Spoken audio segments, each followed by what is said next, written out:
우리 다 같이 사도신경 고백함으로 10월 첫째 주 일부 예배 드리겠습니다.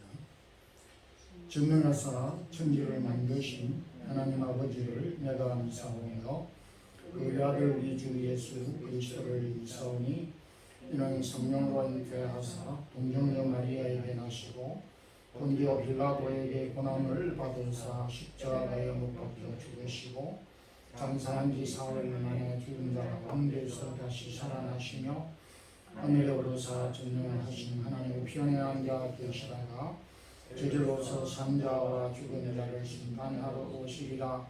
성령을 믿사오며 거룩한 공회와 성도가 서로 교통하는 것과 죄를 사하여 주시는 것과 몸이 다시 사는 것과 영원히 사는 것을 믿사옵나이다.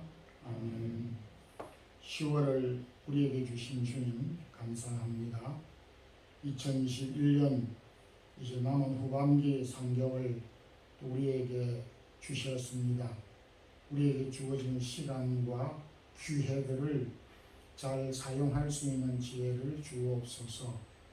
오늘도 지금까지 저희들을 사랑하여 주시고 지켜주신 주의 손길을 감사하며 찬양드립니다. 그럼에도 우리 주변에는 여전히 많은 어려움과 또 상황들이 많은 사람들이 고통 가운데 있고 또 연약한 가운데 있습니다. 하나님, 특별히 우리가 살고 있는 스페인 라팔마에 계속하여서 용암이 분출하고 있는 가운데 있습니다.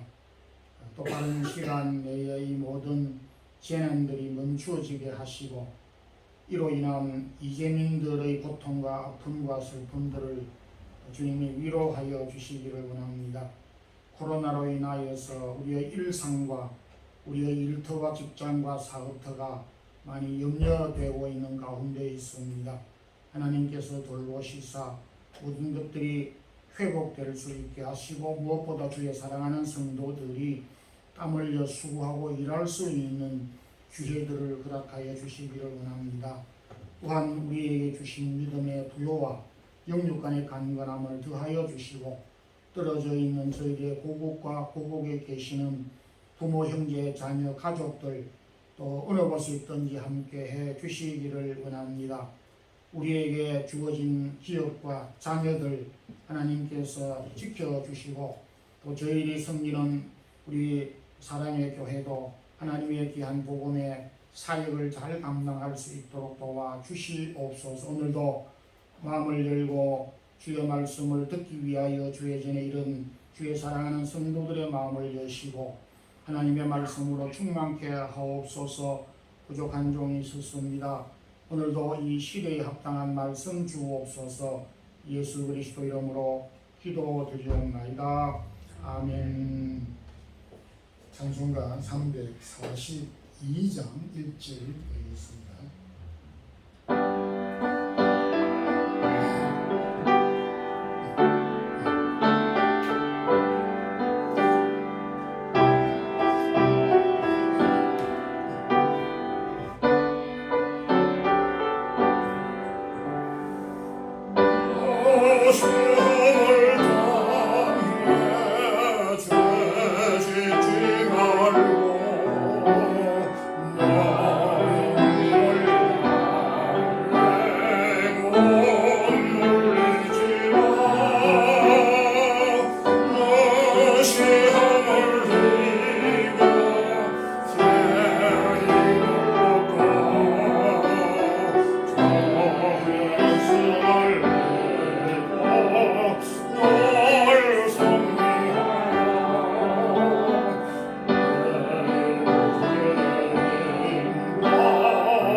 하나님의 말씀은 신약 성경 누가복음 22장 39절에서 46절까지입니다. 신약 성경 135페이지 누가복음 22장 39절에서 46절 우리 같이 합독하겠습니다. 예수께서 나아가사 습관을 따라 감람산에 가시매 제자들도 따라갔더니 그곳에 이르러 그들에게 이르시되 유혹에 빠지지 않게 기도하라 하시고 그들을 떠나 돌 던질만큼 가서 무릎을 꿇고 기도하여 이르시되 아버지여 만일 아버지의 뜻이거든 이 잔을 내게서 옮기시옵소서. 그러나 내 원대로 마옵시고 아버지의 원대로 되기를 원하나이다 하시니 천사가 하늘로부터 예수께 나타나 힘을 더하더라. 예수께서 힘쓰고 예수도 간절히 기도하시니 땀이 땅에 떨어지는 핏방울 같이 되더라. 기도 후에 일어나 제자들에게 가서 슬픔으로 인하여 잠든 것을 보시고 이르시되 어찌하여 자느냐 시험에 들지 않게 일어나 기도하라 하시니라. 아멘.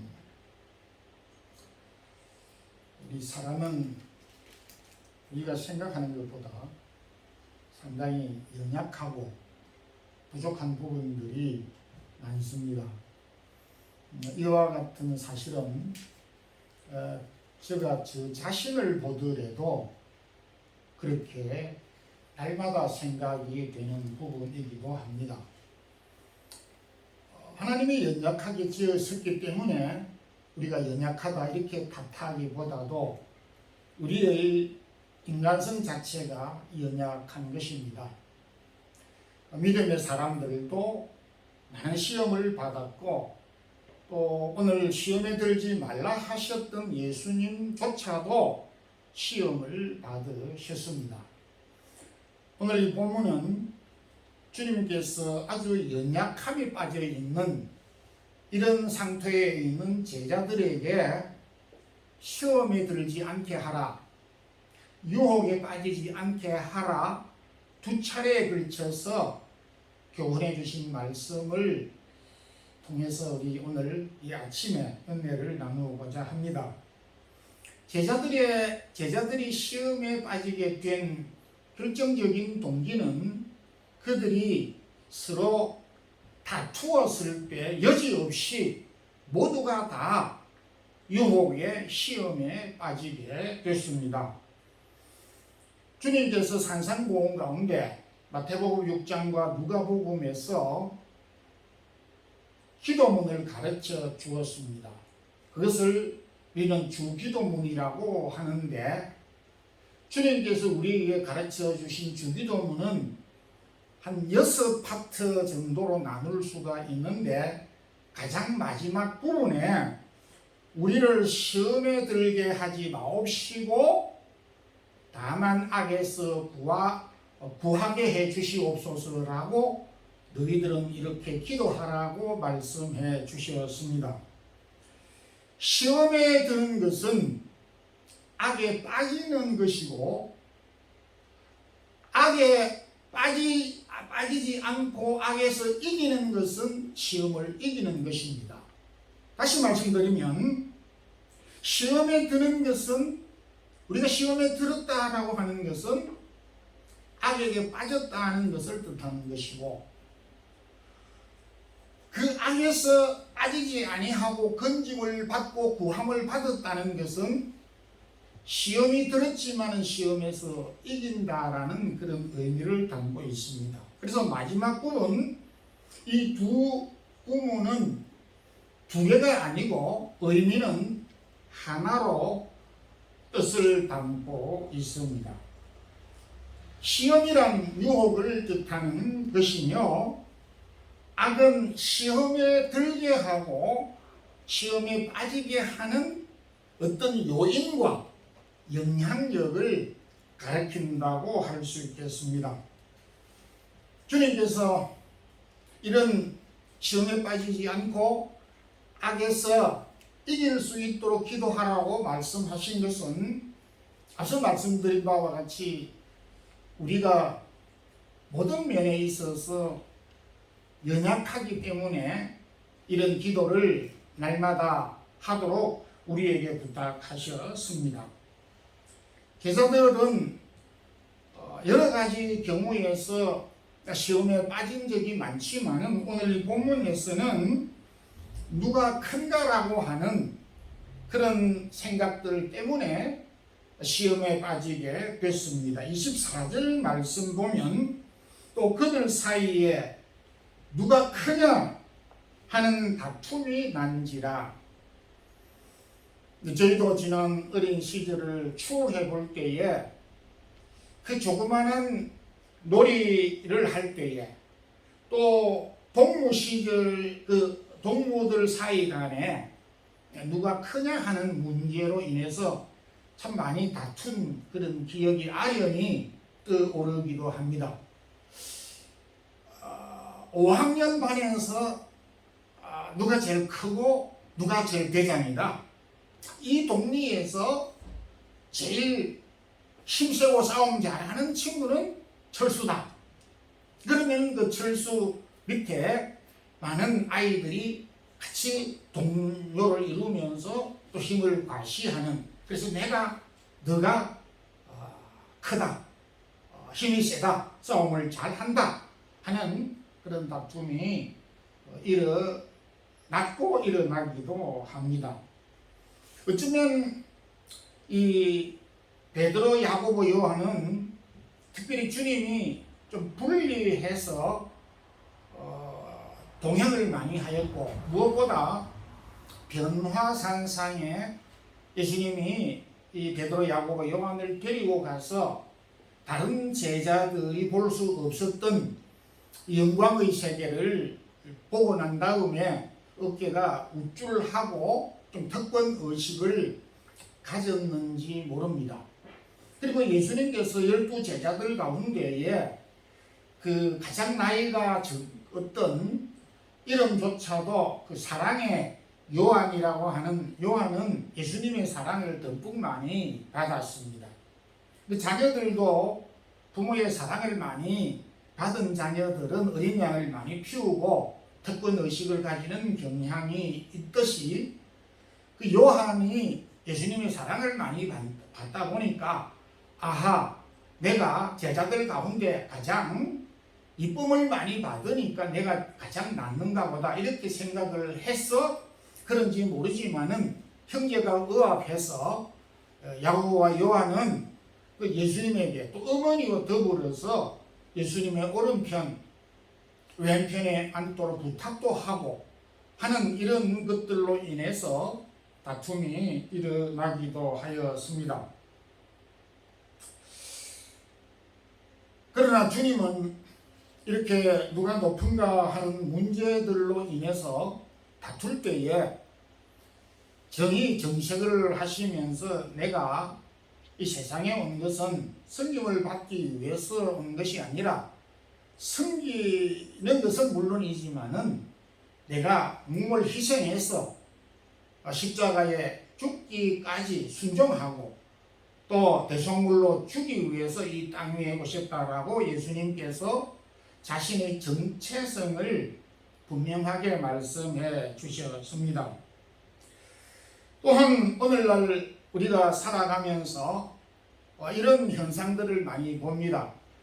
사실 오늘 저희들이 살고 있는 현실은 세상과 밀접한 관계에 있고, 지금도 바깥 세상은, 지금도 이 사회는 누가 크냐 하는 문제로 굉장히 예민한 그런 상황에 우리가 처해하면서 살아가고 있습니다. 그래서 오늘날 사회는 1등을 추구하고 그리고 1등이 되기 위해서 수단과 방법을 가리지 않는 이런 참 경쟁 사회 속에 우리가 살아가고 있습니다. 그렇지만은 1등은 한 사람이지만은 그 나머지는 모두가 다 1등이 될 수 없기에 한 사람을 제외하고는 나머지는 참 많은 스트레스를 받고 열등감을 가지고 살아가고 있는 그런 현실이기도 합니다. 하지만은 1등만이 소중한 것이 아니고 1등 뒤에는 그 1등을 위해서 아낌없이 수고하고 땀 흘린 사람들 2등, 3등, 10등, 100등이 있다는 것을 우리는 기억을 해야 하는 것입니다. 그 공동체가 아주 적은 가정에서라도 교회는 말할 것도 없지만은 그 공동체가 크든 적든 간에 누가 크냐 하는 문제로 인하여서 다툼이 일단 시작이 됐을 때는 누가 잘하고 못하고를 떠나서 그 공동체는 이 다툼 속에 머물게 될 때 모두 다 시험에 빠지게 되고 그 시험의 구렁텅이에 헤어나올 수 없다는 것을 말씀하고 있습니다. 오늘 26절 말씀 가운데서도 너희 중에 큰 자는 젊은 자와 같고 다스리는 자는 섬기는 자와 같으니라 이렇게 말씀을 해 주셨습니다. 너희 중에 큰 자는 젊은 자와 같고 다스리는 자는 섬기는 자와 같다라고 하는 말씀은 가장 큰 사람은 다스리는 자가 아니고 섬기는 자이다. 그리고 젊은 자라고 하는 이 말은 힘 있는 사람을 의미하는 것입니다. 누가 가장 힘이 있고 누가 가장 영향력이 많으냐, 다스리는 자가 아니라 섬기는 자라고 말씀을 하였습니다. 섬김을 성경은 우리에게 많은 부분에 걸쳐서 강조하고 교훈해 주고 있습니다. 섬기지 못할 때에 다툼이 일어나게 될 수밖에 없는 것을 교훈해 주신 것입니다.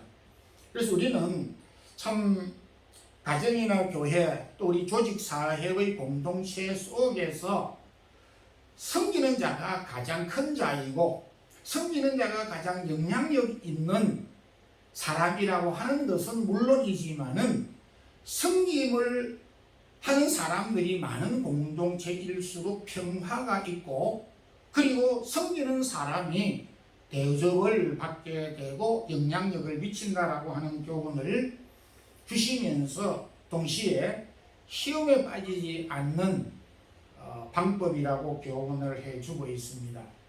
주님께서 제자들에게 정색을 하시면서 교훈해 주신 섬기는 자가 되라는 이 교훈의 말씀을 오늘도 우리의 마음에 이렇게 새기면서 우리가 섬기는 삶을 지속할 수 있기를 소망합니다. 주님께서 제자들이 시험에 빠지게 된 두 번째 요인은 서로 제자들 간에 비교를 하였을 때 제자들은 시험에 빠지게 됐습니다. 제자들 다들 다 예외는 아니지만 특히 그 가운데 베드로는 그 앞부분에서 33절 가운데서도 주님, 저는 주님이 오게 가는데도 함께 하겠고 또 죽는데도 저는 함께 따라가겠습니다. 이렇게 장담을 하였습니다. 결기는 좋지만은 책임 없는 이런 말이 앞섰다는 부분에서 무책임한 태도라고 그렇게 볼 수밖에 없습니다.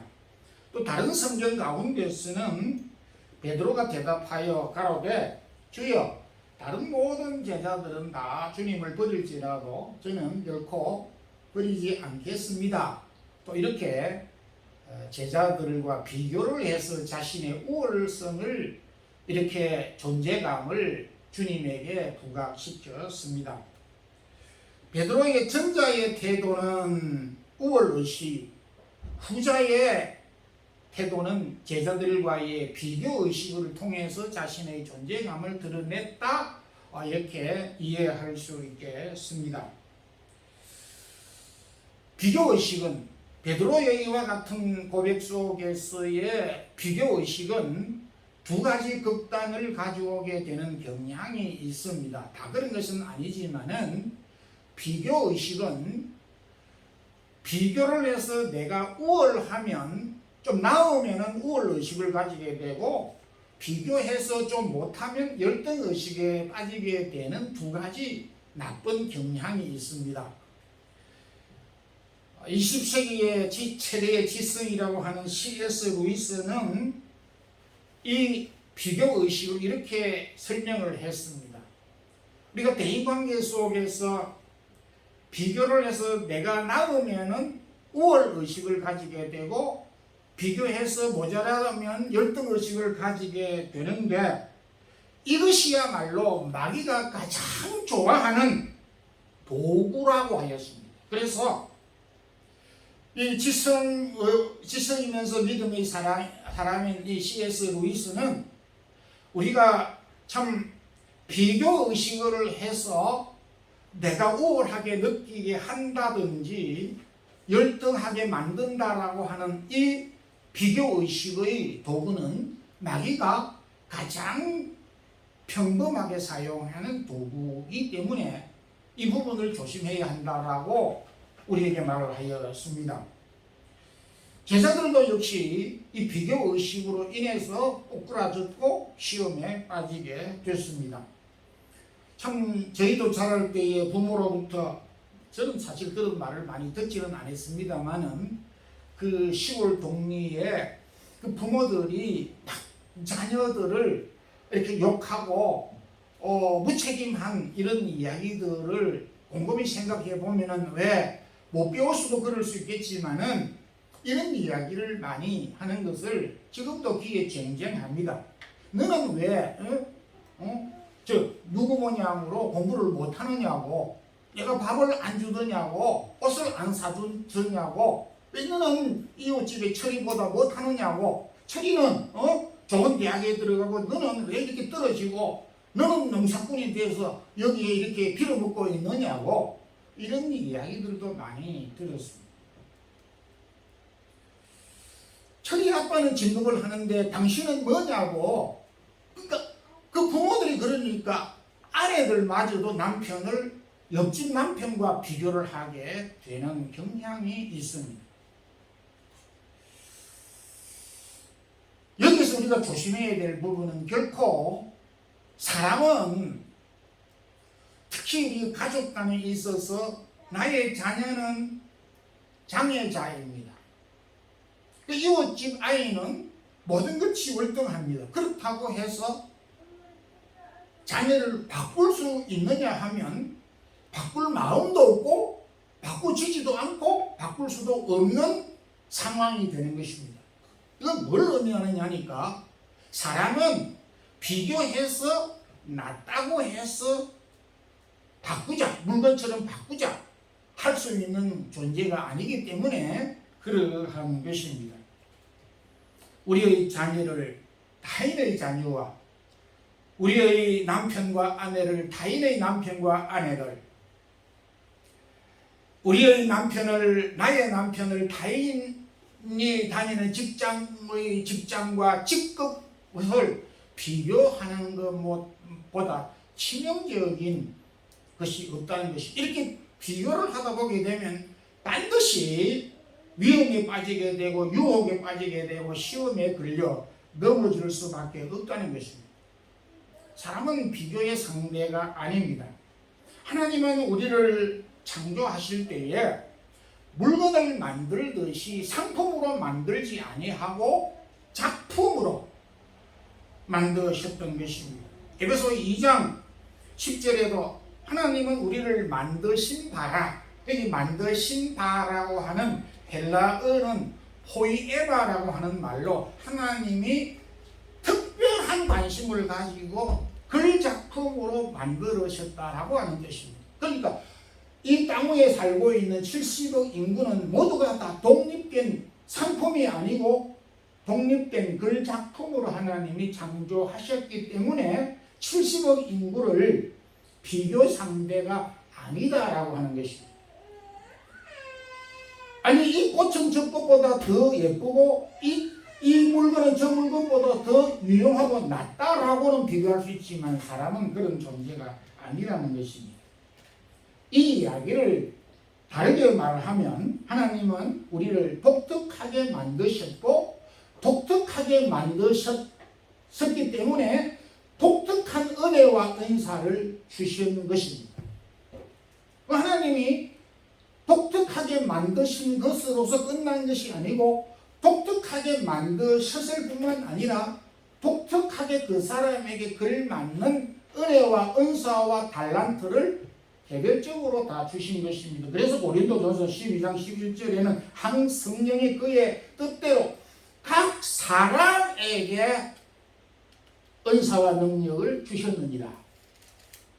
그러니까 한 성령이 그 뜻대로, 하나님의 뜻대로 모든 사람에게 각기 다르게 그 은사를 나누어 주셨다라고 이렇게 말씀을 했습니다. 우리가 참 하나님으로부터 받은 것이 많음에도 불구하고 우리가 이렇게 너무 속단한 경우가 있을 수가 있습니다. 은사에 대한 편견이라고 볼 수가 있겠죠. 나는 특별한 은혜를 받았어. 특별한 은사를 가지고 있었어. 당신들은 나와 같은 은사를 받지 못했어 라고 하는 은사 우월주의적인 그런 생각이 있고, 그리고 나는 그 반대로 은사를 받은 적이 없어. 나는 아무런 은사가 없어 라고 하는 은사에 대한 그 의미를 갖지 못하는 그런 경우가 있고, 또한 내가 받은 은사는 받으나 안 받으나 별다른 차이가 없다 라고 하는 과소평가적인 그런 태도입니다. 그렇지만은 우리가 곰곰이 생각을 해보면은 하나님은 각기 다르게 우리에게 은사를 주셔서 이 세상을 살아가도록 하였습니다. 구약에 참 가공할 만한 능력과 은사를 받았던 삼손은 그 누구도 받지 못했던 가공할 만한 은사를 받았지만 그 은사를 바르게 사용하지 못한 아픔과 아쉬움이 있습니다. 하나님께서 이스라엘을 구원하기 위하여서 주셨던 그 힘을 한갓 여인에게, 그것도 창녀 기생에게 자신의 모든 은사를 송두리째 빼앗기고 주뿌리고, 그리고 그 받은 은사를 그 창녀가 더불어서 희낙낙거리면서 농담을 하고 있는, 내 힘이 어디서 나오는지 알아맞혀 봐라, 이렇게 수수께끼를 내면서 농담을 하면서 하나님이 주신 고유한 은사를 이렇게 하찮을 것 없는 것으로 사용했어야 되겠느냐.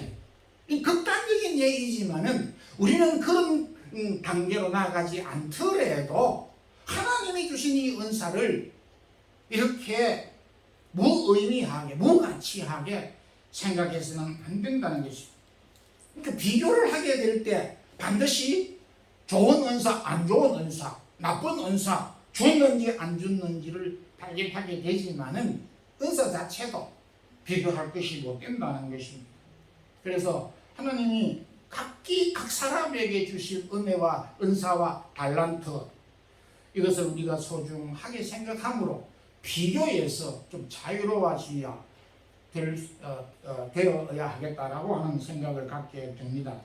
마지막으로 제자들이 시험에 빠지게 된 것은 기도하지 않았기 때문에 시험에 빠졌다라고 하는 사실을 직접적으로 기술을 하고 있습니다. 40절, 46절에 시험에, 유혹에 빠지지 않게 기도하라고 말씀을 두 차례나 해주셨는데, 기도하지 않았기 때문에 시험에 들었다라고 하는 것을 주님께서 직설적으로 말씀을 해주셨습니다. 아니나 다를까 베드로는 기도 대신에 칼을 들어서 칼로서 모든 이 어려운 상황을 해결해 보려는 그런 방법론을 제기하게 됐고, 다른 제자들은 역시 주님을 또 부인하고 역시 주님을 떠나고 말았던 슬픈 결과를 가져오게 됐습니다.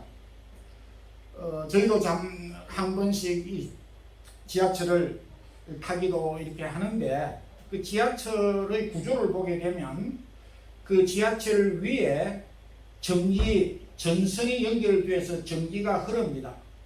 그러면 전차는 전기로 움직이게 되는데, 그 전기선에서 흐르는 전기를 전차에 끌어들이기 위해서 이렇게 뭔가 받침대, 그 가공선인데 가공선을 통해서 전기선에서 흐르는 전기를 당겨와서 이 전차가 움직이게 됩니다.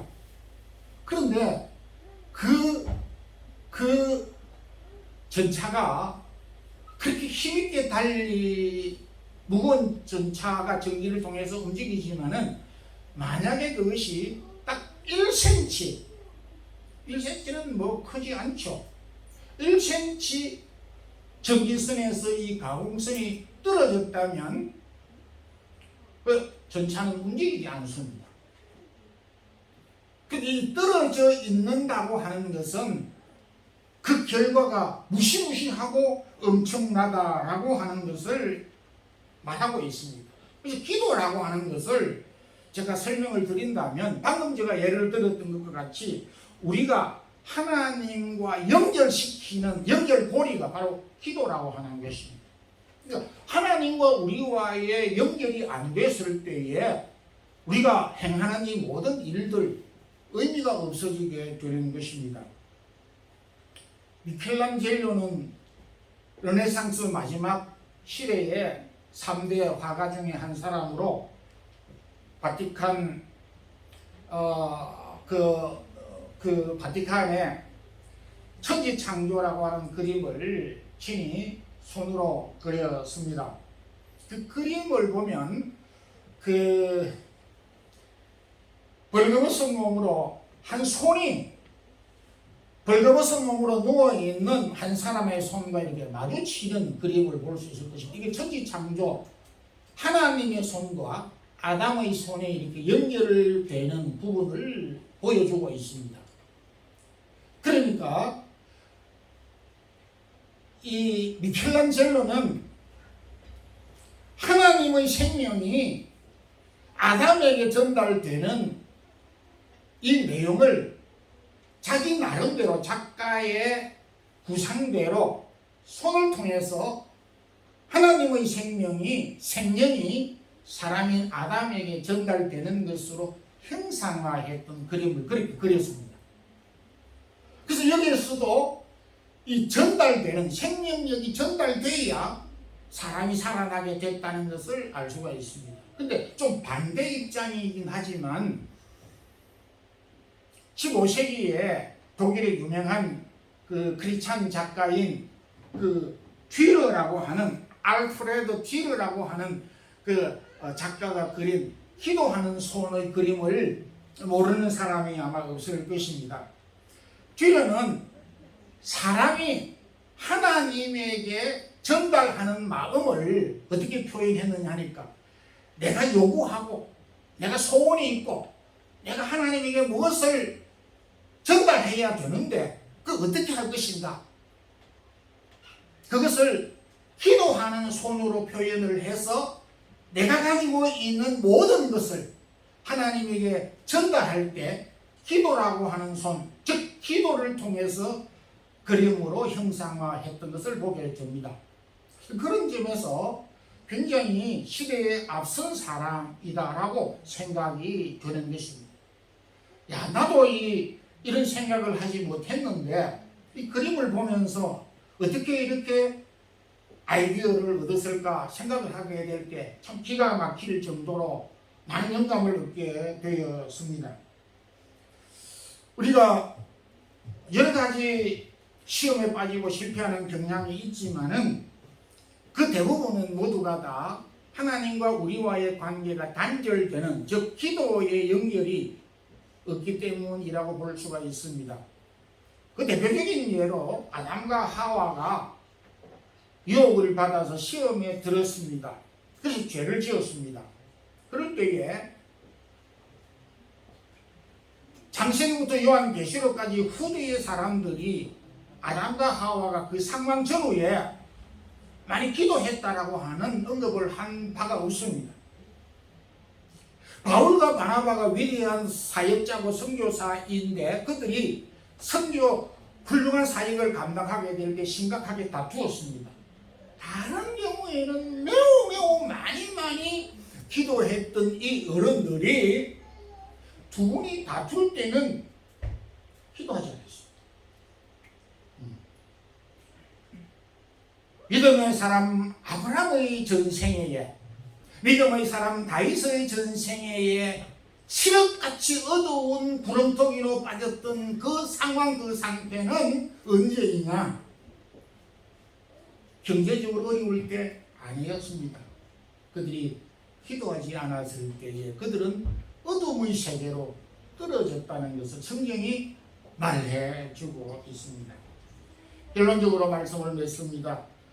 야고보 사도는 야고보 1장 13절에 사람이 시험을 받을 때에 하나님께 시험을 받는다 하지 말지니 하나님은 아무에게도 시험을 하지 않으며 사람이 시험을 받는 것은 자기 욕심에 이끌려 시험을 받는다, 이렇게 말씀을 하셨습니다. 우리가 다툼을 할 때, 높아지리고 할 때, 서로 비교할 때, 기도하지 않을 때 우리가 시험의 유혹에 빠지게 되는 어려움이 있습니다. 이런 유혹으로부터, 시험으로부터 빠지지 않고 이길 수 있는 그런 믿음의 사람, 성도들이 되기를 소망합니다. 기도하겠습니다. 하나님 감사합니다. 오늘도 저희들이 주신 이 교훈들을 다시 한번 기억하면서 우리가 처한 이 상황 가운데서 시험의 유혹에 빠지지 않고 승리하고 이길 수 있는 믿음의 담력을 주옵소서. 예수님 이름으로 기도드리옵나이다. 아멘. 이 찬송가 351장 1절 부르면서 준비하신 주일 예물을 드리겠습니다. 믿는 사람들은 주의 분산이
아브라함 1, 11절 있습니다. 아브라함 1, 건축헌금, 성경헌금 있습니다. 한 주간 긍휼하신 하나님 아버지 은혜와 평강 주심을 감사합니다. 이병범 김학민의 희애를 주은 가정입니다. 육건선 집사님 감사합니다. 무명으로 11절 있습니다. 기도드리겠습니다. 주님 감사합니다. 9월을 보내고 10월을 우리에게 주셨습니다. 이 한 달 동안 감사의 제목들이 많아지게 하시고 시험의 유혹에 빠지지 아니하게 하여 주시고 주변을 돌아보며 섬기는 마음들을 갖게 하여 주옵소서. 주의 사랑하는 성도들이 어려운 여건 가운데서도 주의 기업을 보존하시고 주께서 허락하신 기업의 10의 1조를 드리며 감사의 제목을 드리며 성교의 예물을 드리며 제목을 따라서 귀하게 감사의 예물과 주일 예물을 드린 손길과 가정들이 있습니다. 주여, 저희들이 참 바라옵건대 주께서 사랑하는 종들의 가정과 형편을 아시는 주님께서 필요한 것들과 은혜를 덧입혀 주시되 부어주시고 많이 주시고 족하게 하여 주셔서 마음의 평강과 위로가 더하게 하여 주시고 영육간의 강건함으로 더하여 주옵소서. 한 주간 동안 주의 사랑하는 성도들 출입을 지켜 주시옵소서. 주 예수 그리스도의 크신 은혜와 하나님 우리 아버지의 원하신 사랑과 성령의 교통하심이 오늘도 우리가 처한 상황 가운데서 믿음과 기도와 성김과 겸손의 마음으로 시험을 이기며 살아가는 우리 모든 성도들에게 이제부터 영원토록 함께 있을지어다. 아멘.